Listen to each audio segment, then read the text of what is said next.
I want to also stay on the TV. There's something I've always wanted to know. And I notice it. I don't know many people care about this stuff, but when I'm watching a show or a movie, maybe it takes a certain amount of time for the actor to get to a certain status. But after a while, the actor or the actress, you will see whether it's a show or a movie, like he or she gets an and as opposed to the name or a with. What is that process like? How long does that take? Do they Lawrence Fishburne or something? He gets a with or he gets an and or insert Julie Roberts or whoever. How does that happen? Is there certain parameters around getting the and the with in the movie or in the show?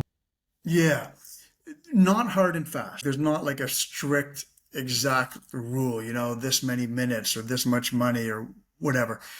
So it's negotiable. But Okay. generally, what that represents is if a big actor has a smaller role in a film or series, it's sort of inappropriate to give them high up billing because they're not in it that much. But yet they have to recognize the fact that they are a big name. So just to give Okay. them like sort of fourth or fifth billing also seems strange if the second, third billing is lesser known actors. So by putting them last with an and with a or a with is their way of recognizing. I mean, you just mentioned Laurence Fishburne. So I don't know what show it is you're referencing, but he's a big star, Hmm. Matrix and all of that. He's going to be in season 4 of The Witcher The Witcher. on Okay. Netflix. Yeah. Perfect example. So he's not the star of The Witcher. There's a whole bunch of actors have already been in it. There's 4 seasons worth or 3 seasons worth of actors already in it.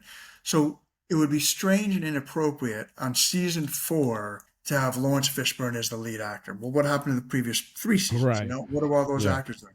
Yet he's Exactly. not an unknown guy. They're just adding to the cast. If he's just an unknown person they're adding to the cast, he'd be the 10th credited. But because he's a big star, but he's joining late, then the only sort of appropriate way to recognize his stature is to put him in that and or with position. That's a perfect example of where that's appropriate. If you're not a part of the show or a main part of the storyline of the movie, then it makes sense. You talked about the Baker earlier. In the Baker, we had the same situation with Harvey Keitel.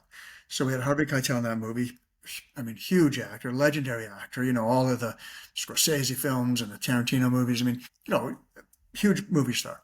But his role in the film was relatively small compared to Ron Perlman and Emma Ho and some of the other actors in the film. Joel Hmm. David Moore. They all had more sort of screen time in the film. So it's kind of strange to put someone the stature of Harvey Keitel in not a first or second position, yet his screen time is so much less than Emma's. It's also kind of strange to put him in a higher credit than Emma.